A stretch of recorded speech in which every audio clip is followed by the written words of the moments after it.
The focus of FIRE is the future, but we're actually going to take a look back at a little historical segment. And we have joining us at the outset of this panel this afternoon the award-winning documentary filmmaker Lucy Ostrander, who is in the process of producing, directing a film on Sid and his life in China. Lucy first met Sid back in 1983 when she was working on her master's thesis at Stanford in film, and was doing a documentary at that time on Anna Louise Strong. With that, I'll allow Lucy to introduce her some clips from her work in progress. Okay, thank you. As Russ said, this is a conference about the future, and this is very much a film about the past. But I believe that in order to understand the future, you need to understand the past, and especially in the case of China and the United States' relationship with China.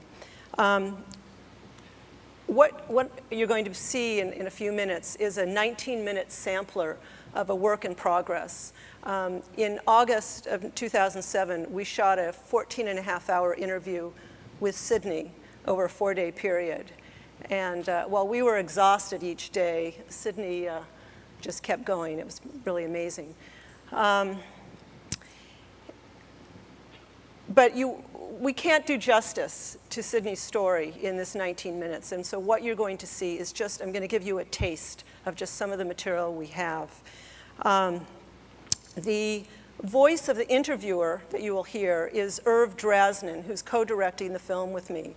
Irv worked for CBS News for 20 years as a producer. He's a China specialist and has made a number of films about China. The sampler is divided up into 5 sections. The first section is Staying in China, 1946. And just to give you just briefly a background about that, Sidney was drafted into the Army in the 40s and was sent to China in 1945 and was discharged from the Army in China and then worked for a United Nations relief agency. So the first section will talk a little bit about why he decided to stay in China. The second part is the Yan'an Caves. Sidney went to the Yan'an Caves, which was the headquarters of the Chinese Communist Party during the Chinese Civil War. And Sidney was there from 1946 to 1949, and worked as an editor and a translator, was the only American member of the Chinese Communist Party. This is also where he played gin rummy with Mao and went to the Saturday night dances and danced with Mao's wife, Jiang Jing. Section 3 is solitary confinement, 1949 to 1955. Just prior to the Chinese Communist Party taking power in 1949, they arrested Sid under false charges, and this was stemmed from the Russians, and the Russians claimed that Sidney was a spy, but this was all false charges. And so the third part deals with solitary confinement for 6 years. Section 4 and 5 deal with the Cultural Revolution, which was a 10-year period starting in 1966, which was probably the most momentous and cataclysmic event of the 20th century, which we really know very little about. Sidney was very much involved as a participant and a leader during that period, and was then a victim of it when he was imprisoned again a second time, and this time for 10 years in solitary confinement. I don't think a novelist could create this story of Sidney's life. It is so amazing and fantastic. It's hard to believe, but it's true. And you'll get just a little glimpse of it in just a minute. So with that, Thanks, I'm Lucy. going to leave and Scott. Scott can start.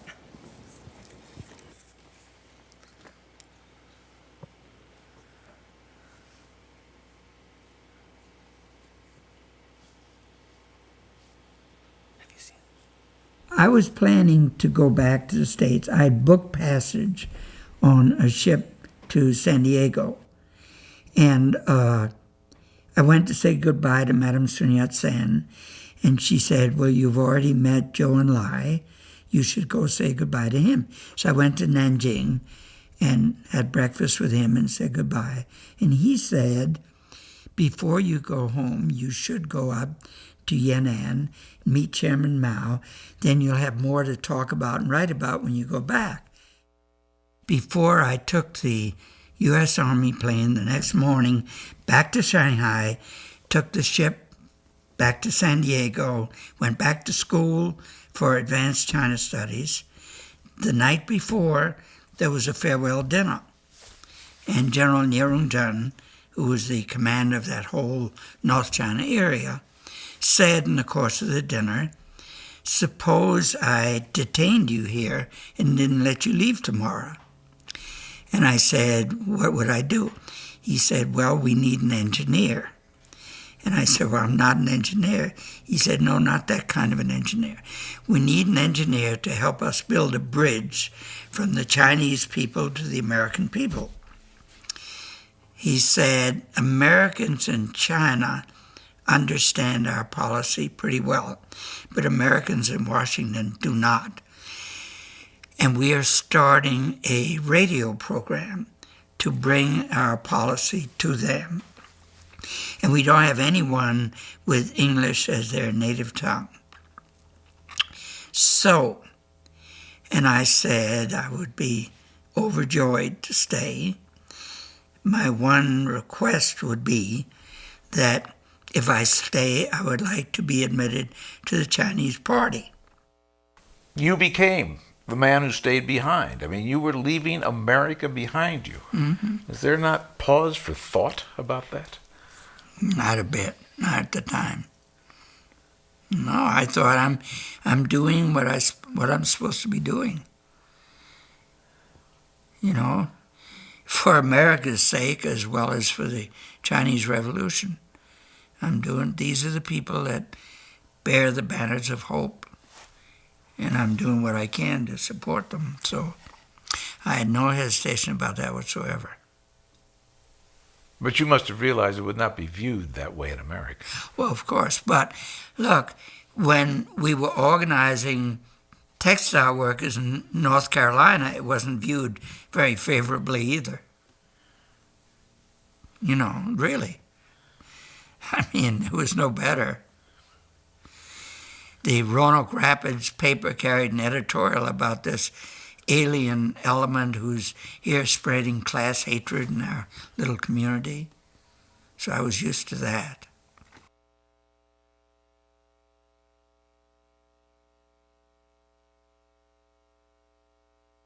On Saturday night, I'm driven into Yan'an, and I go to stay with this young guy who's the head of the Youth Commission. And then he takes me to the dance, the regular Saturday night dance. And we go up to this party meeting hall, which is the only building in a village right outside of where the town used to be. And he opens the door, and there I see, sort of midway across the room, this living portrait, Mao Zedong, dancing with a little girl about knee-high. And he sees me, and he stops dancing. And then the young guy takes me in and introduces me.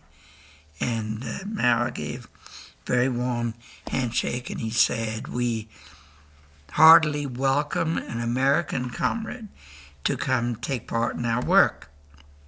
He said, if you don't object, I'm going to ask my secretary to arrange a time for you to come and spend a whole day or maybe 2 days with me, just talking about America.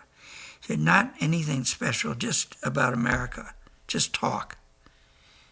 And that was his major interest in foreign countries, was always the United States. The American Army liaison plane used to come in on Friday and leave on Monday, I think. And every week they brought a new Hollywood film. New to us. And that film, the Mao and Judah and Joe and I, when he was there, and the leaders would gather in a little room at the U.S. Army Liaison Center and watch this film, and I would translate. The favorite films by all odds were Laurel and Hardy. Lolly Hardy. As soon as they heard Lolly Hardy was going to perform, everybody that could move would go there. And it was very funny, and they would make lots of wisecracks and have great fun.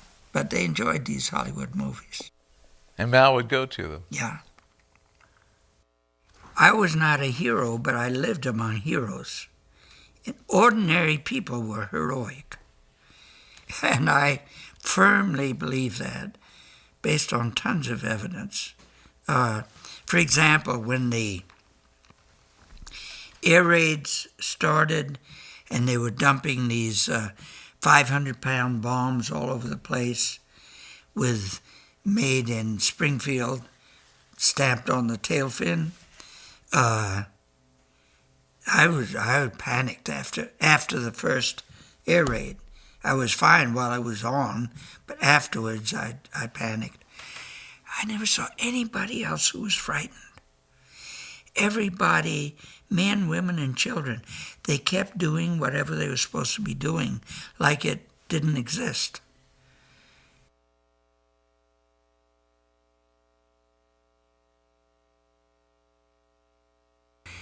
The nationalist commander of Beijing was in process of surrendering.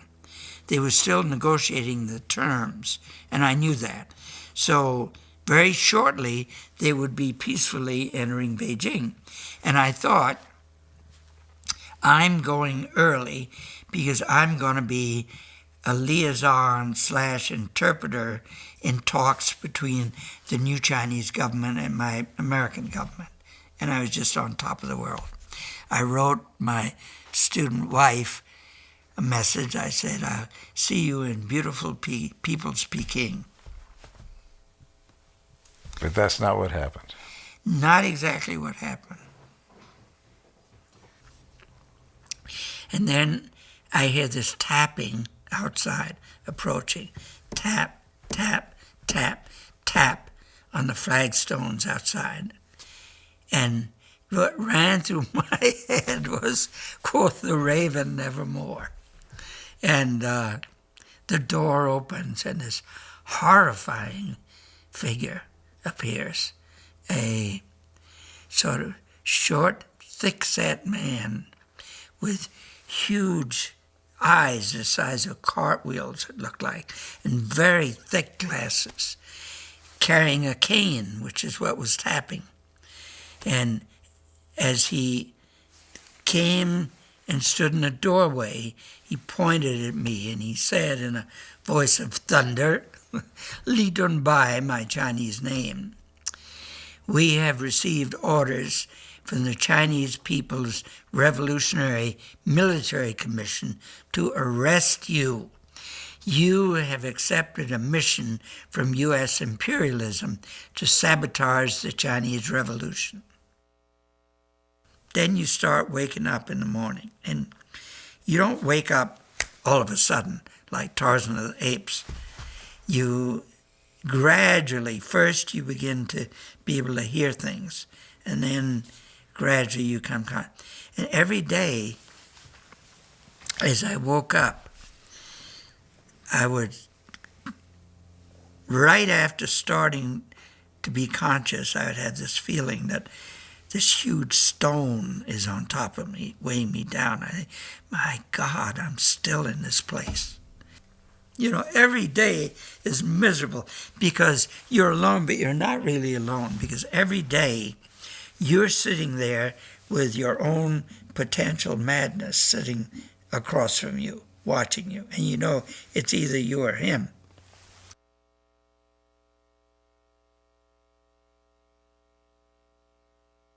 I saw it as a kind of a redux of the Protestant Revolution, the Protestant Reformation in Europe. Previously, in the medieval Catholic Church, you didn't read the Bible and interpret it. The priesthood, from the Pope down, told you what the Bible said that you needed to know. Then came Martin Luther and company, and you had an individual personal relationship with God. You read the Bible, you decide what it meant, you followed it. Exactly this. Everyone got a copy of the Little Red Book, quotations from Chairman Mao. What did it mean? Up to you. You read it, you decide what it means, you act on it. No authority that can tell you what it means, except for Chairman Mao, of course. You have become an important person. Mm-hmm. Sort of, yeah. Sidney, your words were circulated throughout the country. People wanted you to speak. People wanted you at mass rallies. You had the ear of Zhou Enlai. You had the ear of Jiang Qing, Mao's wife. Yes, and when it all collapsed around my ears, I had the voice of my father saying, "Fools' names like fools' faces often found in public places."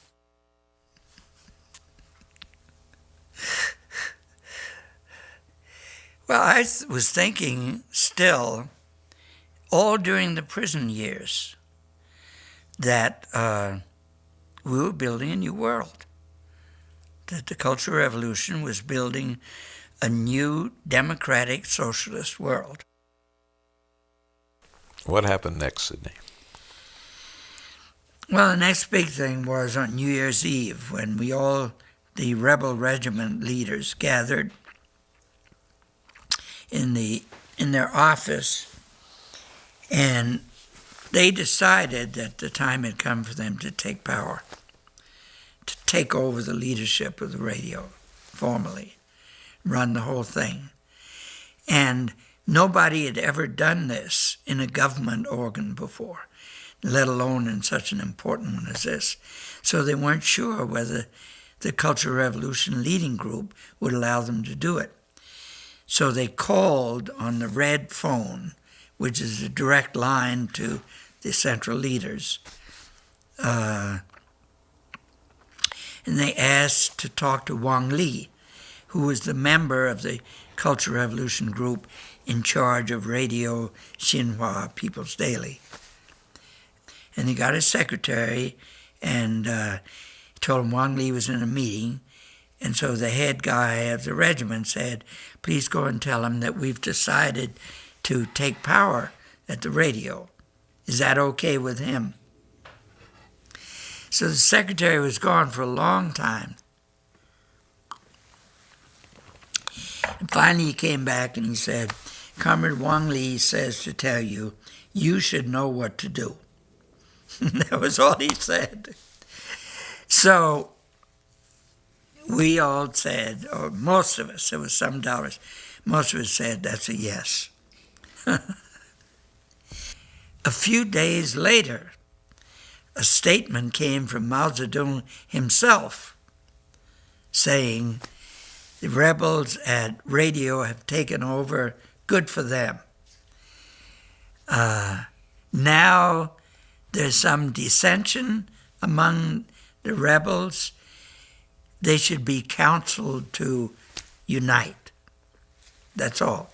In those days, a word from Mao, it was called the newest Supreme Directive. Supreme Directive, so that was law. And so there was great elation about, we got approval. But why did he mention? That was one of the greatest lessons of my life, what happened in the next few weeks. You could only compare it to a catastrophe like the Holocaust in Europe. In fact, Li Xianyan, when he became president, called it a Holocaust. Says this is our Chinese Holocaust. It destroyed multitudes of people. Nobody knows how many. In the first few weeks at radio, 4 people that we know committed suicide under the sudden pressure. Lin Biao announced in the middle of 1967 that more Liberation Army men had died in the first year of the Cultural Revolution than in the largest military campaign in Chinese history. That's what he said in a public speech. So it was a disaster.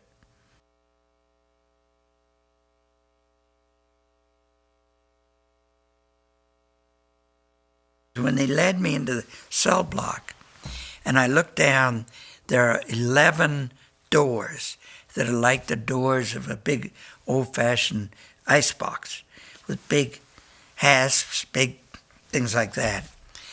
And I thought to myself, I had thought that this system of holding people in isolation would have been long since discarded. I didn't know they were still doing that, like my first time in prison. And my heart really sank. And I thought, my God, there's a human being in every one of these ice boxes, just sitting there. So they take me down to one of the doors and open it and put me inside. And then I think to myself, okay, this is a struggle. This is revolution. This is a struggle. The second time in prison, after a couple of years, I start thinking one day, even if I ever get out of this place, which I didn't think would happen. Why? Because the same Mao Zedong had made the same mistake twice about the same American, and he was now a godhead. Were they ever going to be ready to admit that they'd done it again? I thought very unlikely. So I'm sitting there and thinking, but even if I ever get out of this place, after so long in isolation, I'm never going to be able to lead a normal life again. And then I thought to myself, but first of all, it's infinitesimal. What you're doing is infinitesimal. What difference does it really make? Secondly, who's ever even going to know it? And then I thought to myself, okay, but look at Albert Einstein, a great hero. 10,000 years from now, how big is Albert Einstein going to look? So it's not the magnitude, it's not the size. It's you're either making a contribution or you're not. You do the best you can. It has nothing to do with the magnitude. So, and it's true. I think it's true. The reason why it's convincing is that it's true. As for whether anybody knows about it, I thought, if you put one drop into the long river of human history, that's immortal. That goes on wave after wave, drop after drop, long after you know it or don't know it. It has nothing to do with whether you're aware of it. Your contribution is your immortality. That's something that lasts. So you either make a difference or you don't make a difference, in which case you're just a piece of mud that's swept away and doesn't matter. But you can matter. Even here, you can matter.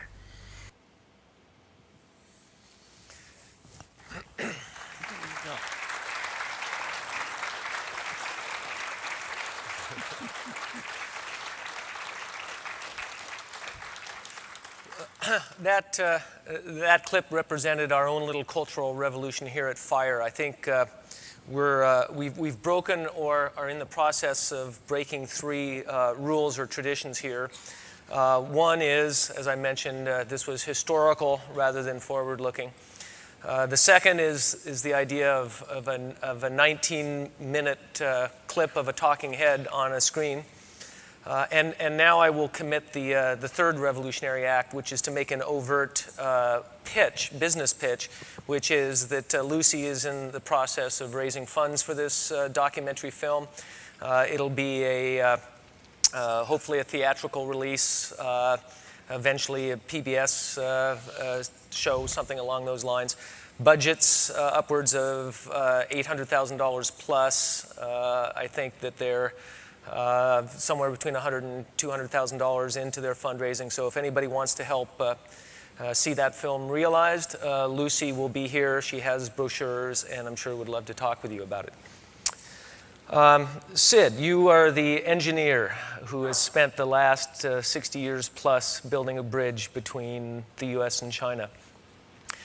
How do the Chinese view America and Americans? And how has that changed over the years? Well, I think Americans have always been favorite foreigners. It has to do with the work that the missionaries did in the old days. Missionaries often maligned, but actually most of them did terrific work, I think. And this is acknowledged in China today. They brought the first modern school system and the first modern healthcare services to China. And everything that has grown since then, in a sense, has built on that foundation. And also it has to do with the style. Zhou Enlai, when he was premier, once remarked to us that there were 3 reasons why he thought ordinary Americans get along best with ordinary Chinese, as opposed to Chinese dealing with people from other countries, or I would say Americans and Canadians. The first was, he says, we both have totally irreverent sense of humor, which is true. Chinese make fun of everything and everybody. They're very polite at first, but as soon as you get the least bit familiar with them, they begin to be merciless teasers. And of course, a lot of that's rubbed off on me. So the second one is, he says, we both hate bureaucracy and protocol. He says, we have plenty of it, but we don't like it. He says, some people, like the French, they really seem to enjoy protocol, but we don't like it. We have to do it, but we don't like it. And thirdly, he said, we like to talk very straight.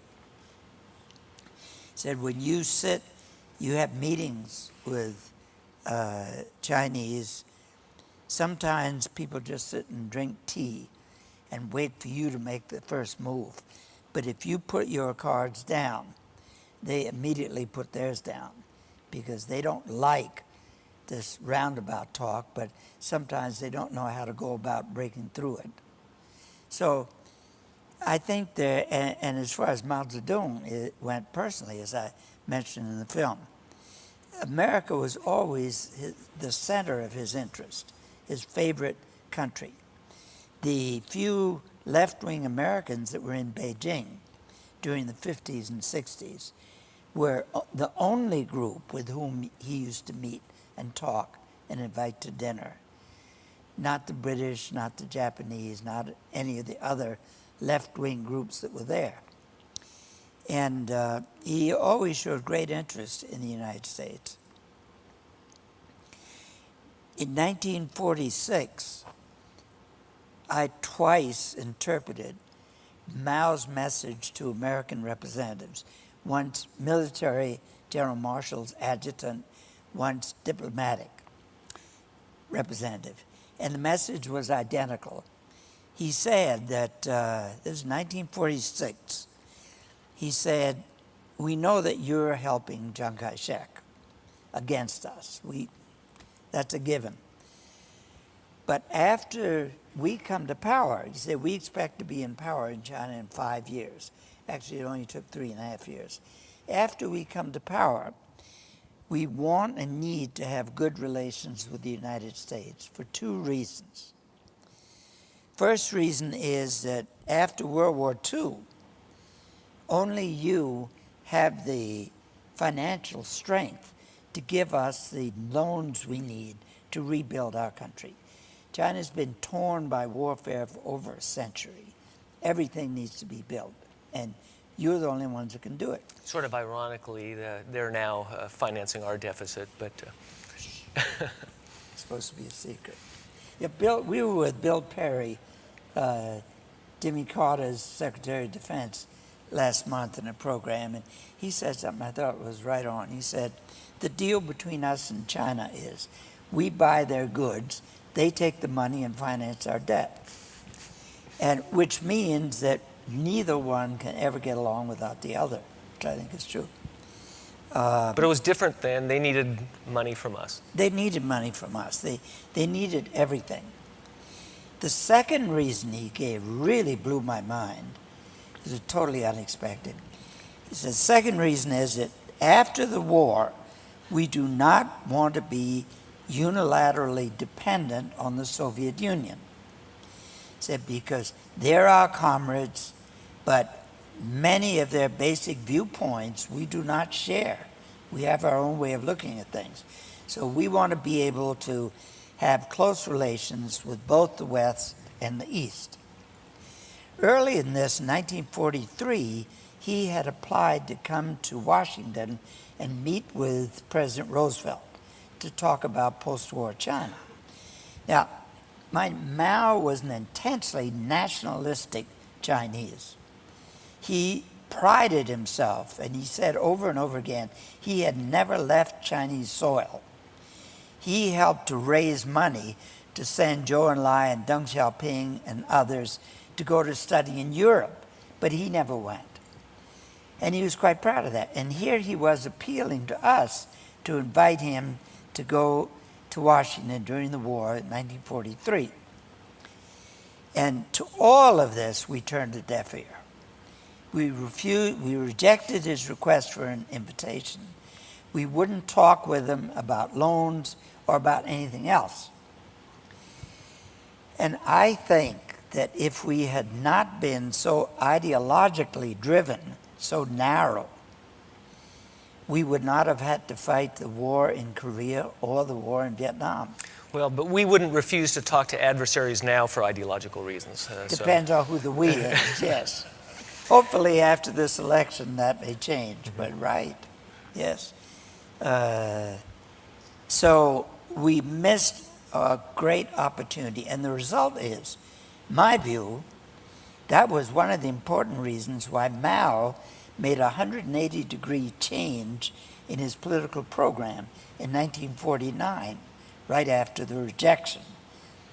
He had long been an advocate of, after the revolution, China is going to have a long period of pluralistic economy. He said in the 40s, China is a country that suffers not from too much capitalism, but from too little capitalism. So capitalism should have a long period of development in China, alongside of state-sponsored socialism and cooperative economy, and give the people the opportunity to watch and to decide which way they want to go. Well, that didn't happen, because when we slammed the door in his face, he was suddenly coming into charge of a country of hundreds of millions. They had no experience whatsoever building a national economy. The only model open to him was Stalin's model. So that's the way he went. Well, China's changed a lot over the years and is pretty intensely capitalistic now, but it's still changing. How has their view of Americans changed over time and in recent years? It's changed. It's changed back and then changed forth a little. At the beginning of the economic reforms, or the start of real Chinese capitalism, and in some ways they're a lot more capitalistic than we are, and we're a lot more socialistic than they are, believe it or not. But that was a period in which we were viewed as the ideal, really. Not only in economic terms, but our political system. Educated Chinese would tell you that that's the way that they were looking. That's not true anymore. not at all. And it started to change during the bombing of Kosovo, really. They began to feel that they still have an exaggeratedly high opinion of our domestic policy, but they think our foreign policy is unbelievably stupid. We had a taxi driver during the bombing of Kosovo, a taxi driver in Beijing say to us, don't they know that you can't solve problems anymore this way? That period's gone. And he shook his finger at me. He said, you can defeat any army in the world, easy, but you cannot subjugate a single nation, however small. And was he right? I think he was right. What challenges do you think China presents to the United States now, and how do we deal with those challenges? Well, I think obviously there is a challenge because we have this great new eminence rising as if out of the sea very rapidly. And that is bringing about changes in the world economy and the marketplace and so on. But in my view, the main challenge is how well we're able to take advantage of the opportunity that the growth of China offers. And some American companies there, I think, are doing very well at that. Companies like Intel, Walmart. Intel, the direction in which Intel is moving, in my view, is they are building themselves into the core growth of Chinese IT and electronics. So they are becoming part of the strategic development of China. That means that in the future, as China emerges more and more into the world market, we will be a part of that. Not victims of competition, but part of the growth. And the other thing is that our two economies are still much more complementary than they are competitive in many different ways. So I think if we're able to overcome our arrogance and our tendency to think that everybody else in the world has to do things like us or they're hopelessly backward. If we can do that, I think the prospect for building a strategic partnership, working together, is very bright. And if we don't work together, we're pretty well sunk because our whole species is facing major challenges in the 21st century. We have WMD plus terrorism, we have the environment, we have energy sources and so on, none of which can be solved without working together with China and India and Europe and everyone else. Our economies are complementary in some ways, as you note. They lend us the money for us to buy goods from them. But the political system, there are signs of liberalization, some liberalization with respect to the media and both the domestic Chinese media as well as foreign media in China. We're seeing some of that now in the aftermath of the earthquake. Certainly leading up to the Beijing Olympics, which is a significant event. Is that just for the Olympics, or does that continue after the Olympics? What is the role of the Olympics in China today, and how enduring are some of these changes? Well, I think it was that the present current of liberalization in many different fields, and book publishing also, was certainly pushed by the Beijing Olympics. The vigorous reformers take advantage of the need to put on a good face for the Olympics to push for reforms, and fairly successfully. But I think after the Olympics, I expect it's going to gain momentum. I don't think there's going to be a retraction. Because, as Walt Whitman wrote, liberty, once it goes into a country, is the last thing to leave. Only after everybody else leaves, liberty leaves. And you can't turn the clock back. That easily in China today. Well, we saw that obviously in the Soviet Union when Gorbachev unleashed glasnost, which is completely spun out of his control. I don't think you're going to see that in China, but especially with regard to the internet. Can they continue to contain that the way they have? Well, they contain it like a sieve contains water. You know, they have the Ministry of Public Security, this is as of 2 years ago, I don't know what it is now, had 30,000 people in a special new bureau working at monitoring and controlling the internet. It's nothing. 160 million internet subscribers, 420 million cell phones, expected to pass 500 million by the end of this year. Any bright young guy worth his salt, no special training in China, knows how to get around any blockage. They use proxies, they bounce it off each other, they use all kinds of ways. Plus, the total number of blocked websites is only a drop in the bucket compared to the number of sites that are out there. How about the economy generally? How much centralized control is there still over the economy? How much control does the central government have? Well, almost all commodities today have their prices fixed by supply and demand in the marketplace. There are a few critical items like petroleum and petroleum products are still price controlled by the central government. But they control centrally 189 key enterprises, big enterprises.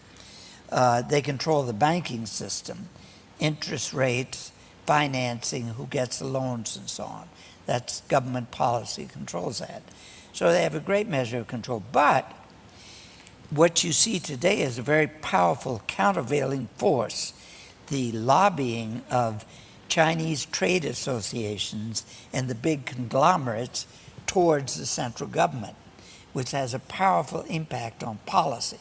Example, for 4 years now, the central government has announced every year that licenses for 3G, mobile phone communication, are about to be issued. 4 years later, they're still not out. The reason is that the 4 big telecom companies have lobbied vigorously, each for their own piece of the pie. So it's been delayed. They will come out very soon now, but it's been delayed. The big legacy monopoly phone carriers are the same everywhere, huh? It's very similar, very similar. But the thing is, they're engaged in 2 major programs. The main one is they need to change, and they've adopted this policy, they need to change the whole model of economic growth to convert it from being based on state investment. That finances the big boom, state investment, and it is enormously wasteful because they're spending other people's money, to convert from that to being capital market finance primarily, which means they have to create a whole big new capital market. And they're still studying how to create different segments of the bond market. They're trying to learn from our experience, heaven help them. And also it means that they have to go from an export-pulled economy to a domestic market-pushed economy. Focus on the domestic market. They still have 700 or 800 million people that are not part of the modern marketplace. They're living in villages. And also, they have to go from a processing export economy to an innovative economy. And innovation requires freedom for people to innovate. So all these things are, not to mention the fact that the environment, there's been a lot of discussion here, very good. Environment used to be something about which people said, yeah, we got to do it, but we don't have time right now. Well, now, in many sectors, it's number 1. Well, on that note, we don't have time right now. We are out of time for this segment. However, we can continue this discussion at the breakout. And those of you who'd like to get into more depth on these topics, we'll be there. Thanks, Sid.